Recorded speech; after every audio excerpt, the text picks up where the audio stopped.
Central 3. Pode parecer estranho o exercício hoje, em 2026.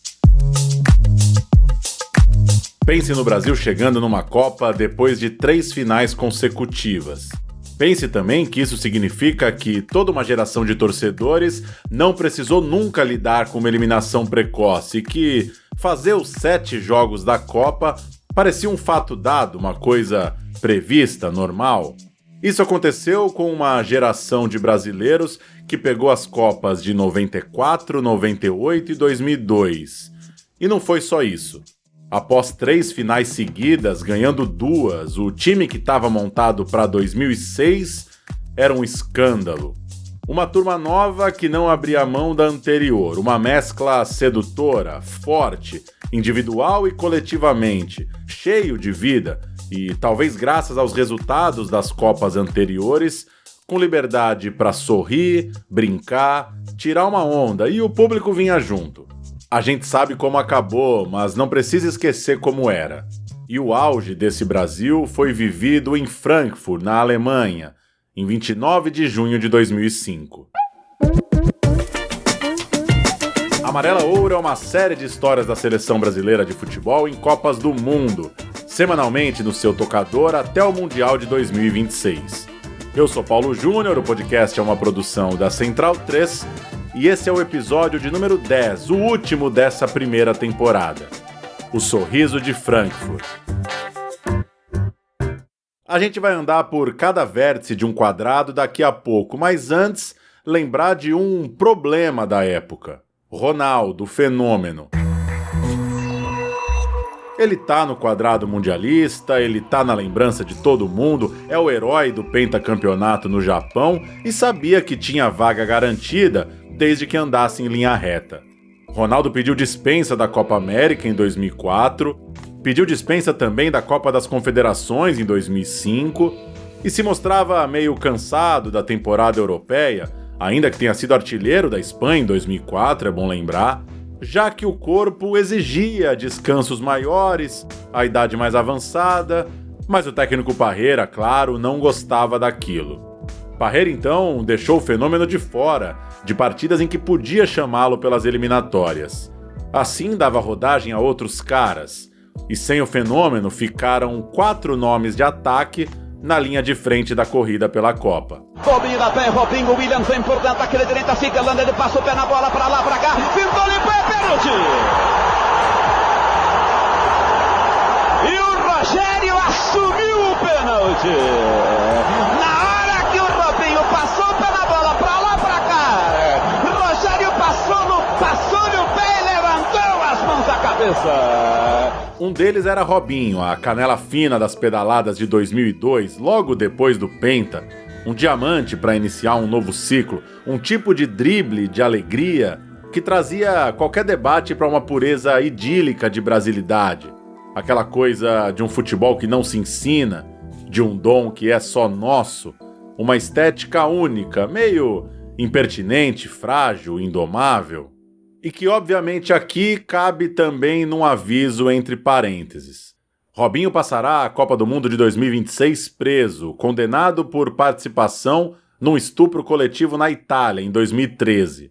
Pegou 9 anos em 2022 e é importante a gente registrar isso porque a gente é muito encantado com futebol, essas pessoas do esporte marcam nossas vidas e se tornam muito poderosas por isso, né? A gente está aqui hoje fazendo um podcast de histórias de futebol por conta disso. E é importante afirmar que um grande jogador da seleção brasileira foi condenado por cometer um crime contra uma mulher.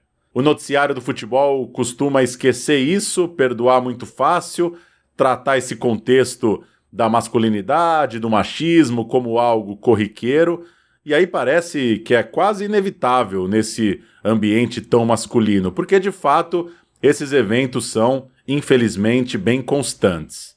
A gente que espera que o futebol seja um ambiente mais democrático, livre para todas as pessoas, um lugar agradável para que as mulheres joguem, torçam, frequentem, se divirtam.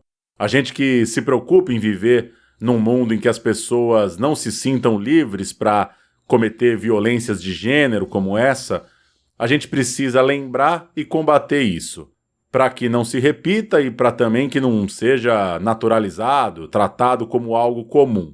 A gente não pode deixar simplesmente passar.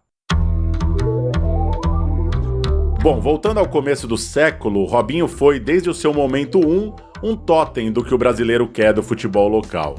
Não tinha quem não se animasse vendo um jogo de Robinho ali a partir de 2003. Ele larga o time, né? Ele some por um mês, ele não aparece sequer em treinos, pra forçar uma transferência pro Real Madrid. Ele volta, já com a transferência feita, joga alguns jogos, joga bem esses jogos, joga uma dupla fantástica com o Giovani e vai embora. A gente ouve Felipe Noronha, jornalista que vem de Santos e viu com o coração o surgimento desse fenômeno praiano, santista, chamado Robinho. E o 2005 do Robinho é muito badalado. Revistas, jornais, TVs não param de especular sua transferência para a Espanha e ele é tratado naquele momento como o mais valioso investimento do mundo. E ele tava jogando muita bola. O paulista dele é espetacular, assim. O time não é campeão paulista, o resto não era tão forte, talvez. Mas ele faz um paulista espetacular e quando jogou no brasileiro também foi muito bem. Ele mexia na gaveta da idolatria. Ele fez muito santista torcer para a seleção, mas não foi 100% o tempo inteiro. Teve abandono, teve uma fase e tal. Só que a gente guarda na memória as partes boas. Então, quando ele chega em 2005, quando ele volta, né, do abandono, joga um pouco e aí vai pro Real Madrid, eu acho que foi todo mundo pro lado do perdão, passou e tal. Inclusive, o Robinho é responsável por muito santista até hoje, porque eu recebo comentários até hoje sobre isso quando o assunto é abordado. O assunto seleção é abordado. Muito santista diz que não torce para a seleção até hoje, porque em 2005 o Santos vai jogar nas quartas de final da Libertadores contra o Atlético Paranaense, é eliminado, e metade do time, leia-se o Robinho e o Léo, metade do time, estavam na Copa das Confederações com a seleção. Essa Copa das Confederações que é o último momento que o brasileiro realmente sorriu com a seleção. E o Santos estava perdendo uma Libertadores em casa, com 3 pênaltis não marcados, sem poder colocar o Robinho em campo.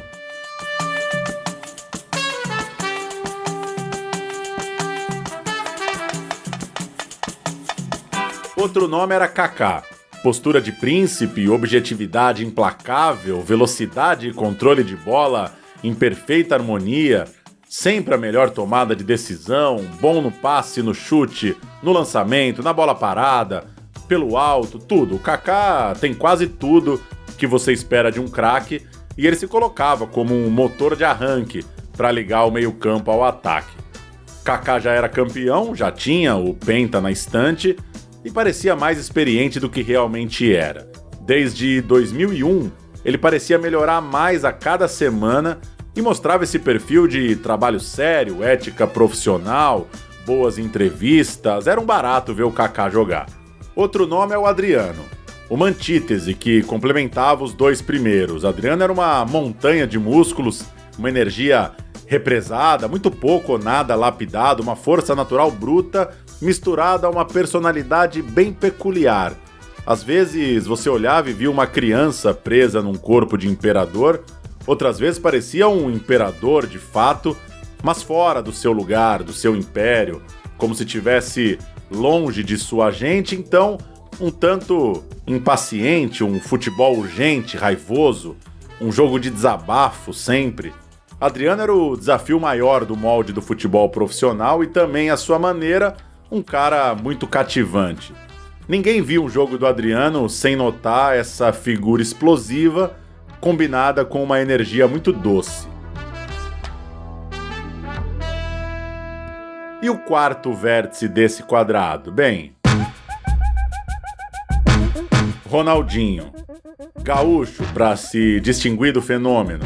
De trajetória confusa até o Penta, com Olimpíada no meio, transferência polêmica para a França, desfalque nas eliminatórias, mas que depois, do Penta em diante, ou do Barcelona em diante, ele se transformou não só num ídolo, num craque de primeira prateleira, mas num cara que faz o sujeito parar para assistir futebol de fato, ou mais que isso até.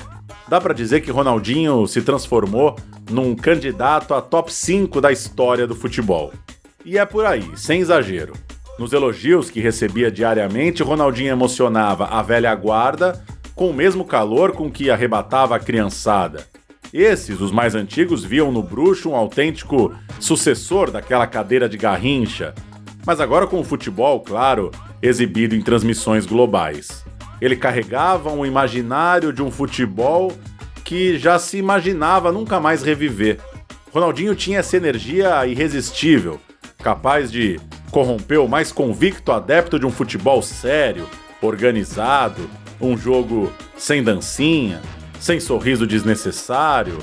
Pois bem, Ronaldinho era a prova de que não existe sorriso desnecessário. Ronaldinho Gaúcho, com seu talento de malabarista e os truques de mágico com a bola colada aos pés, era a reedição da alegria moleque de Garrincha e é reverência devida à arte insuperável do Rei Pelé, o maior de todos. O futebol da seleção ainda tinha irreverência, improviso, drible, criatividade. Havia a sensação de que o Brasil podia transformar qualquer partida em espetáculo. A gente ouviu Luiz Cláudio Cunha, jornalista gaúcho mais do que premiado, dono de crônicas e crônicas de um futebol que vale a pena. O também cronista e também gaúcho Douglas Seconello também falou sobre o Ronaldinho com a gente. Acho que depois do Maradona, o Ronaldinho é o jogador mais lúdico a ter pisado num campo de futebol.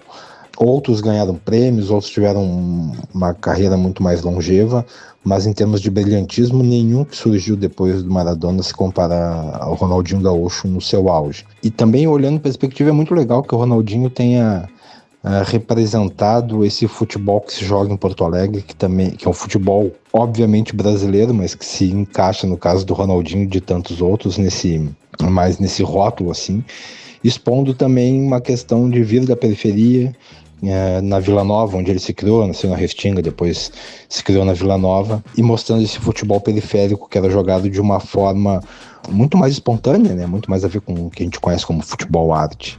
Então também nesse aspecto foi muito impactante o surgimento do Ronaldinho. Eu acredito que essa foi uma contribuição certamente não intencional dele, de expor esse futebol mágico que se joga aqui, especialmente nas periferias, em regiões mais afastadas do centro, enfim, que não fazem parte desse carimbo do que é gaúcho, né? Porto Alegre é uma cidade com uma presença negra fortíssima, assim, culturalmente. Era esse o tipo de otimismo que 3 finais de Copa podiam causar. E era esse o tipo de prazer que o Ronaldinho provocava. Não havia um motivo para torcer o nariz para a seleção do Ronaldinho. E se alguém ainda cogitasse torcer o nariz para ele, tinha lá Robinho, Kaká, Adriano para entrar em ação. E o Ronaldo. E para não dizer que é só o quarteto ofensivo, o Brasil tinha Gilberto Silva, crucial num Arsenal histórico, Lúcio voando na Alemanha, Dida voando no Milan, Juninho Pernambucano mudando a geografia do futebol francês, Roberto Carlos e Cafu ainda com aquele gás todo.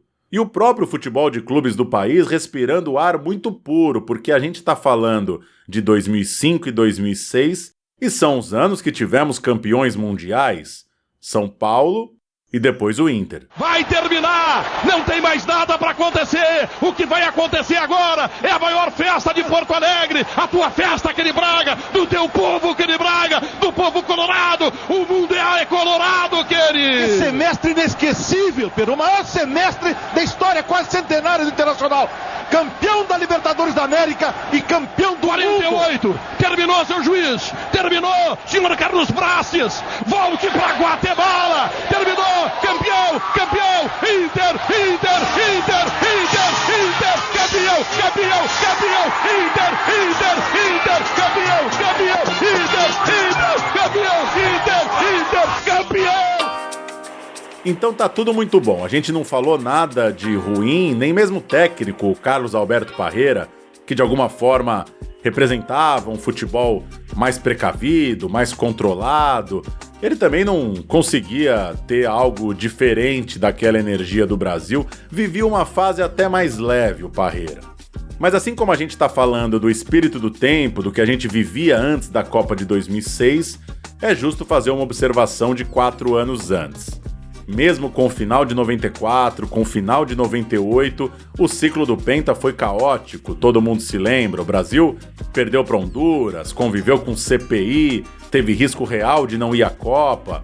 E essa turma toda muito jovem, né? Quando o Zidane testa na área brasileira na final de 98, Robinho e Adriano têm 14 anos, Kaká tem 16, o Ronaldinho vai lá, tinha 18, já tinha idade para se parecer com um projeto de sucesso.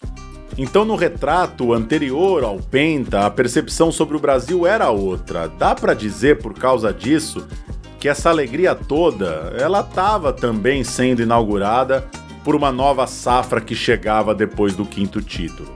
Ronaldinho, especificamente, o mais velho dessa turma, não teve um ciclo fácil. Depois da aparição bombástica em 99, o chapéu no venezuelano, fez miséria em Londrina no pré-olímpico, mas a perda da medalha de ouro, né, o tão buscado ouro, no momento de caos da seleção, lá na Olimpíada, Lucha caindo, o Ronaldinho foi ficando um pouco para trás.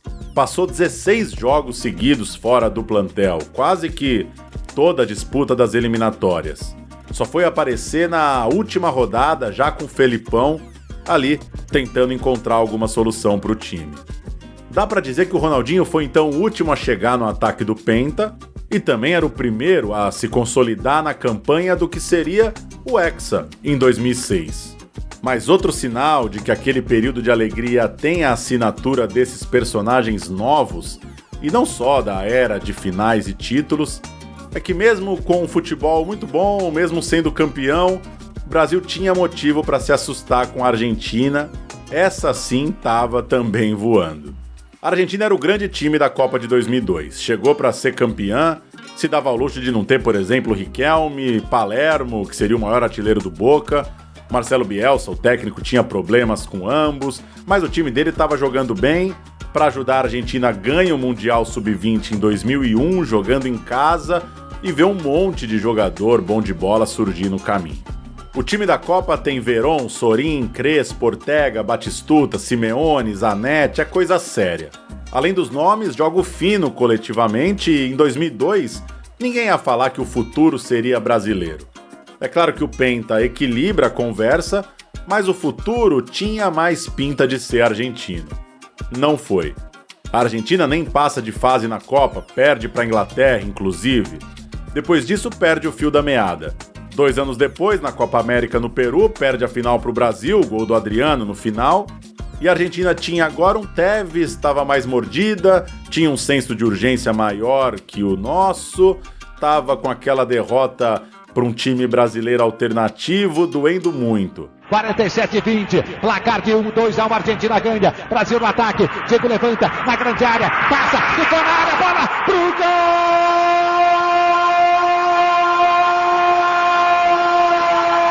Brasil! Do Brasil! O maior gol do mundo, Adriano! Fazedor de gols, artilheiro! Mais do que a dor, aquela derrota da Copa América talvez tenha sido a antessala do que a gente veria na Alemanha um ano depois. A Argentina estava em parafuso, perdeu 2002, 2004, 2005, os craques estão lá, mas o técnico já mudou, não tem muita confiança, o time muito pressionado, problemas similares aos do Brasil, Crespo, por exemplo, tal qual Ronaldo, pediu férias também na competição, mas a coisa principal a gente não sentia, a gente aqui estava leve, curtindo essa onda boa, o sorriso dentuço do Ronaldinho, os dribles do Robinho.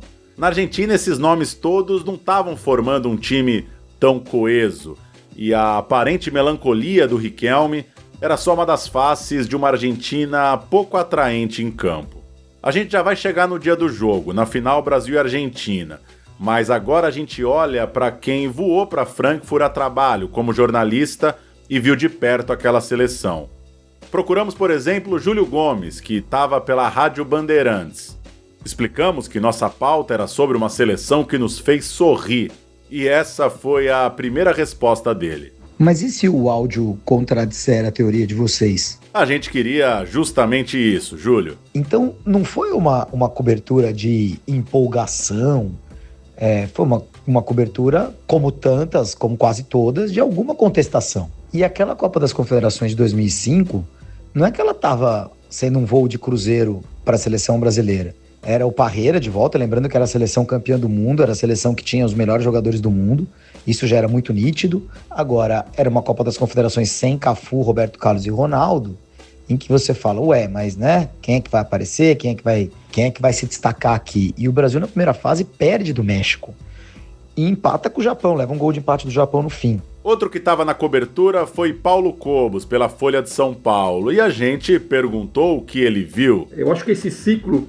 2005, 2006 foi o último que, sei lá, quem teve tempo, quem tem idade para ter vivido de cobertura de seleção, que não existe mais, né? A partir de 2010 as coisas se fecharam muito. Em 2005, 2006 foi aquela coisa que era tudo muito festivo, era tudo muito aberto, entendeu? A gente tinha acesso aos jogadores de uma forma que essa geração mais nova não tem ideia. Eu trabalhava na Folha de São Paulo, a gente conseguia exclusivas com Ronaldo, Ronaldinho, Kaká. Haviam zonas mistas ali gigantes que todos os jogadores paravam. Tanto o Júlio quanto o Cobos, no papo com a gente, lembraram de uma coisa. Tinha muito jornalista brasileiro. Era uma cobertura grande, realmente. Só a Folha, para ter uma ideia, levou umas 13 pessoas. Acho que foi a última vez que eu falei, dá orgulho de ter uma seleção brasileira como essa. O time foi muito bom, muito bom. A gente alugou um carro, a cobertura toda, a gente viajou de carro, cruzou aquele país, né? Na Autobahn, a 200 por hora, fazendo umas bobagens ali, foi muito divertido. E os nossos concorrentes direto, né, que era o Estadão, tinha também dois repórteres lá. Tinha o Antero Greco e o Prósperi, que eram, né, conhecidos de velha guarda ali, de muito tempo. E eu tenho muito essa lembrança do Antero, que depois, muitos anos trabalhando junto na ESPN, que era um cara sensacional ali, né? Às vezes ele reclamava de algumas coisas do dia a dia ali, sabe? Esse jogador, que não sei o que, esse Parreira, essa forma aqui. Mas no final do dia a gente batia uns papos maravilhosos ali, né?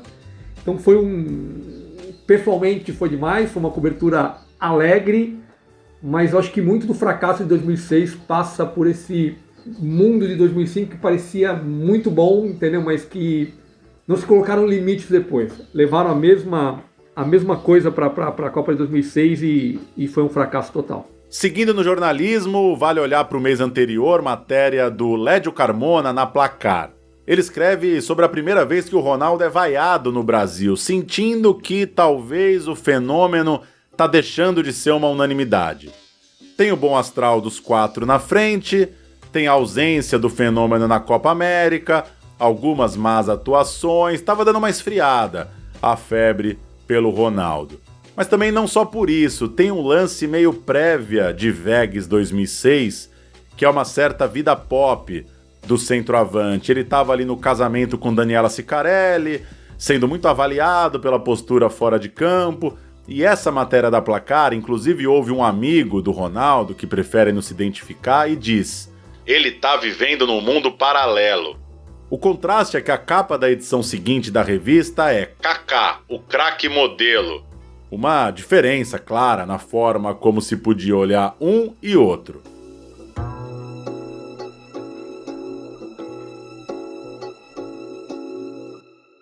29 de junho de 2005, em Buenos Aires ou São Paulo, o dia amanhecia com uma preocupação maior, pelo menos para quem veste branco, vermelho e preto, e para quem seca, claro. River Plate e São Paulo fazem a partida que decide o finalista da Libertadores. Na ida no Morumbi deu São Paulo 2-0 e o tricolor não tinha Cicinho, estava acordando com a seleção lá na Alemanha e faria um jogaço, aliás. Enquanto isso, no Paraná, o Atlético aguardava a semifinal para o dia seguinte, pegava o Chivas do México. O Brasil na semifinal passou pela dona da casa, a Alemanha, veja só, semifinal contra a Alemanha, em que o visitante ganha. Já a Argentina nos pênaltis passou pelo México, um jogo muito pegado, a prorrogação foi 1-1, e estavam então na final os classificados por serem campeão e vice da Copa América anterior. Os rivais em campo para outra decisão. Autoriza o árbitro. Rolou a bola no Waldstadion, em Frankfurt.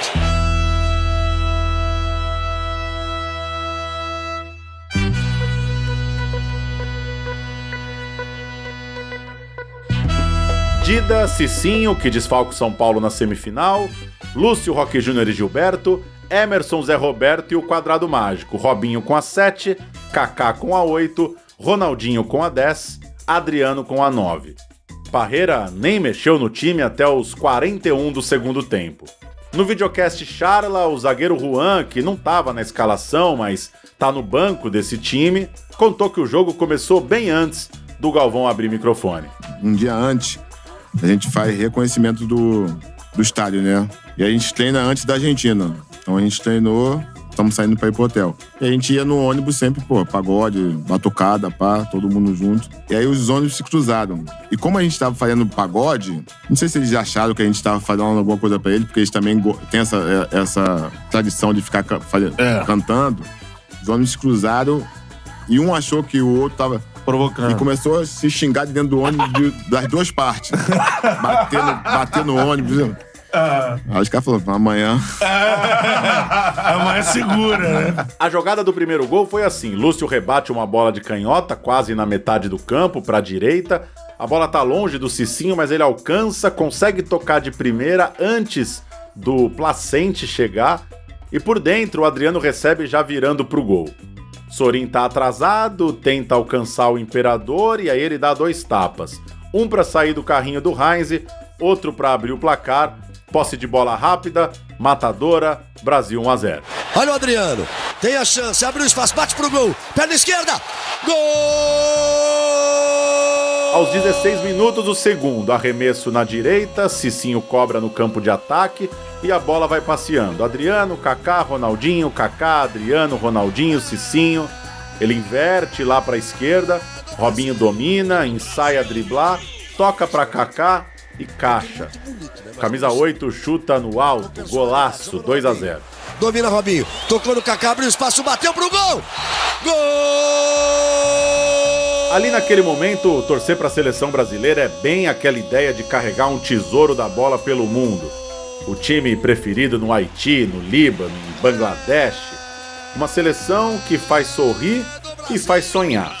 Agora, faz sorrir, sonhar e competir, porque o Brasil nesse dia aguentou e revidou pancada, cotovelada, provocação, fez o jogo também que tinha que ser jogado ali numa esfera emocional, física. Se em 2004 arrancou um empate no último lance, quando os argentinos prendiam a bola ali, já como campeões, dessa vez em Frankfurt o desafio era não perder o fio da meada. Um jogo administrável pelo placar, mas que podia esquentar a qualquer momento. É verdade que a Argentina não estava assim muito cascuda, tinha ali Cambiasso, Riquelme, o Sorin naquela posição que só ele tem, Delgado e Figueroa no ataque, um time meio mexido, também reflexo de uma seleção numa pequena crise, sem muita mágica, sem muito encanto, sem muito sinal de que gostava de estar junta, tudo que o Brasil naquele momento tinha de sobra.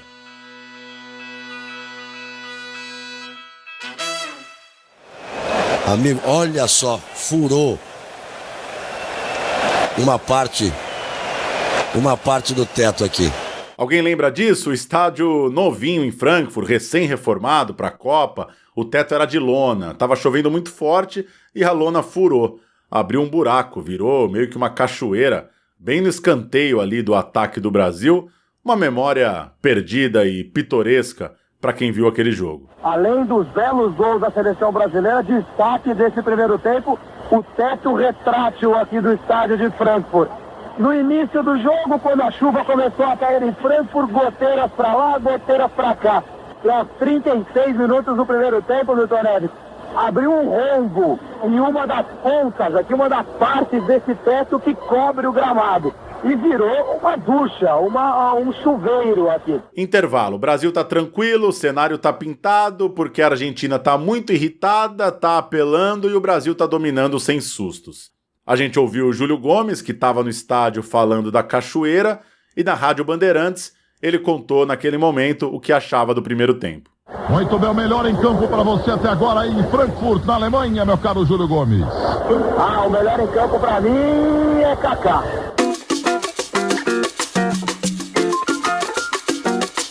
Agora, um dos grandes lances do quadrado aconteceu na segunda etapa. O jogo já estava 3-0, um climão de decidido. Lúcio desarmou o Riquelme, um dos melhores em campo, Lúcio. A Argentina estava toda no ataque e aí sai um contra-ataque em muita velocidade. Os 4 da frente do Brasil contra 2 argentinos. O Ronaldinho tinha então 3 opções, ele carregou, tocou para o Kaká do lado direito, mas a bola acabou não entrando. São 4 do Brasil contra 2 da Argentina. Se caprichar, sai o 4º gol. Toca no Kaká. Daí pro gol, Kaká bateu pro gol, explodiu no goleiro. Teve tudo para fazer o 4º gol o time do Brasil. Já tava 3, porque o terceiro saiu na jogada do Cicinho, conclusão do Ronaldinho, logo na volta do intervalo. Mas o 4º gol, esse merece que o Galvão fale por nós. A torcida aplaude, só o Brasil toca na bola. Uma jogadaça, posse de 1 minuto e 5 segundos, uma síntese daquele show de Frankfurt. O narrador feliz da vida, o estádio delirando e o Brasil fazendo o 4º. Gilberto foi pra cima, roubou na boa. Insiste o Brasil, Ronaldinho Gaúcho. Zé Roberto, Ronaldinho Gaúcho de novo. Gilberto para Ronaldinho Gaúcho, joga fácil o time brasileiro, é só inverter de lado. Zé Roberto passou o pé na bola, tocou para Robinho. Puxou mais atrás para Emerson, olhou o Cicinho. Trabalhou com o Kaká, olhou para o Cicinho, prendeu a bola. Só o Brasil toca na bola. Trabalha para Zé Roberto, para Gilberto. Toca na bola o Brasil. A torcida alemã aplaude. Gosta da exibição brasileira. Aí o Dida botou pra frente para Zé Roberto. O alemão já gosta do futebol brasileiro. Hoje então, Lúcio. Que partida, amigo. Olha o Lúcio. Ele que é ídolo aqui na Alemanha. Botou na frente. Jogou para Robinho. Chamou a marcação. Fez lá a graça dele. Tocou para Ronaldinho Gaúcho. 3-0 Brasil, inverte isso, inverteu para Cici. Só o Brasil toca na bola. Torcedor aplaude, tá feliz da vida. Para Adriano, para fazer o gol. Gol!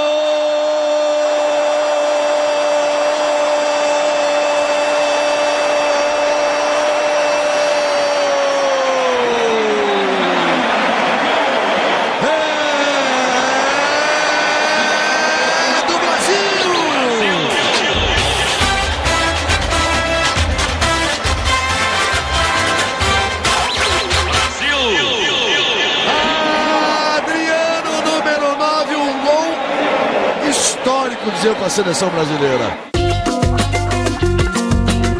Uma grande festa. Claro que aparece por aí toda hora a troca de carícias entre Colottini e Ronaldinho. O argentino perdeu a linha, podia ter tomado uns 3 vermelhos, foi conseguir ser expulso só quando meteu o braço na cara do Adriano. A Argentina até descontou, fez o golzinho dela, um dos mais anônimos da história do confronto. Olha, pode ser um jogo histórico, tem que jogar sério até o final. Cruzamento, bola pra área. Gol da Argentina! E o Dida fez também 2 boas defesas, só pra aparecer nos melhores momentos. 4-1. Acho que aquele time que o Parreira encontrou para a final da Copa das Confederações era um time que teria tido mais chance de ganhar a Copa do Mundo de 2006 do que o time que efetivamente jogou com o Ronaldo claramente com sobrepeso e claramente influenciando negativamente a seleção do lado de fora do campo. Em termos comportamentais, eu me refiro. Então, acho que aquela seleção de 2005, aquela seleção da final contra a Argentina, é uma seleção que entra para a história como a seleção do que poderia ter sido. Foi num jogo importante, num torneio relativamente importante para a época, mas poderia ter sido mais, se tivessem dado a chance para que ela continuasse jogando. Essa vem do Wikipedia. Weggis é uma comuna da Suíça, no cantão Lucerna, com cerca de 3.990 habitantes. Estende-se por uma área de 25,29 km², de densidade populacional de 158 habitantes por quilômetro quadrado. A língua oficial dessa comuna é o alemão. Em 2005, a cidade ganhou notoriedade ao saber que vai hospedar a seleção brasileira de futebol, em preparação para a Copa do Mundo de 2006. Eu vejo muita gente falando em oba-oba, mas o oba-oba não era de dentro para fora, né? Era uma coisa que a gente não controlava e eu acho que realmente, principalmente... Tiveram que acatar por condição de contrato, principalmente em Vegas, eu acho que atrapalhou muito a preparação, porque você chega no estádio e tem 5.000 pessoas. Talvez seja um treino físico, assim, a situação te te leva a, pelo menos, você fazer alguma coisa com bola, porque você não pode também ter antipatia de um público, né, que tá lá todo dia. Nesse lugar, o Brasil chegou mais ou menos como a Argentina chegou no Japão 4 anos antes. Chegou para ser campeão do mundo. Era talvez a única seleção, tudo bem, no máximo junto com a Alemanha, porque estava em casa, que recebia favoritismo de 10 entre 10 análises. Tava lá o Quadrado de Frankfurt e tava lá o Ronaldo Fenômeno. Ele admite que também acompanhado de uns quilos a mais. Complementava o ataque um camisa 21, Fred. Por falar em número da camisa, Robinho foi o 23, a última peça da pilha do roupeiro. Parreira deu a 9 para o Ronaldo, deslocou Adriano para 7 e pelo menos ali na numeração era a leveza de Robinho que saía para a entrada do poderoso Fenômeno.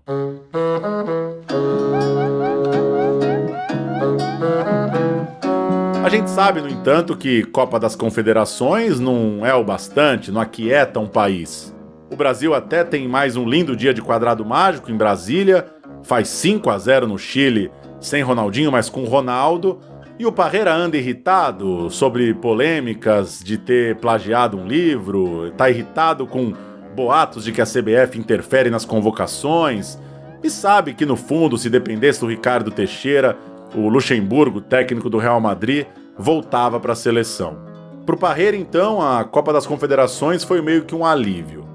Bem perto da Copa, aliás, o Brasil viu o quadrado mágico, antes citado como que a gente tinha de melhor, ser questionado. A capa da placar sugeria que não dava para, na hora H, usar os 4 homens de ataque. Acontece que o quadrado vai até o jogo da eliminação. Contra a França, Parreira saca Adriano e reforça o meio-campo com Juninho. Antes disso, tinha ganhado da Croácia, da Austrália, de Gana, tinha poupado titulares contra o Japão e não estava brilhando, encantando, mas estava ganhando. Nada também muito diferente de um roteiro normal, uma Copa do Mundo, nem ótimo nem péssimo. É eliminado por uma seleção forte, não é exatamente uma zebra, claro que não. Poderia até ficar mais ou menos tudo bem na teoria. Mas o papo de bola ficou muito tóxico depois do gol do Henry. A gente até esquece que foi feliz em Frankfurt. Que aquela estadia em Vegas tenha vulgarizado a festa, se tornado uma espécie de anúncio do gol de Thierry Henry que nos tira da Copa, beleza, é compreensível. Problema de gestão, faltou dizer não aos veteranos, rolou uma soberba para entrar em campo, não é o nosso assunto agora. O que nos interessou aqui é sugerir que depois de Vegas, depois de Henry, talvez nunca mais tenha acontecido a gente sentir esse direito de associar a camisa amarela-ouro a um ideário de alegria. Ficou mais difícil convencer uma criança de que essa coisa de seleção pode ser muito, muito legal. Porque o time do Dunga não sorria por método. Ronaldinho nunca mais jogou uma Copa, Robinho em 2010 foi ok, o Kaká jogou meio lesionado, Quadrado Mágico não teve substituto, nem na bola, nem no carisma. Hulk, Oscar, Bernard e Fred tomaram 7-1. E a gente até, beleza, é grato ao talento espantoso de Neymar, a organização que Tite deu a uma casa meio abandonada, a vitórias importantes nos ciclos, elas aconteceram, claro, mas sorrir mesmo, esse climão de Frankfurt, uma vitória tipo um totó de melhores do mundo, a casa caiu na hora de confirmar a glória, mas o sorriso de Frankfurt foi um sonho que existiu.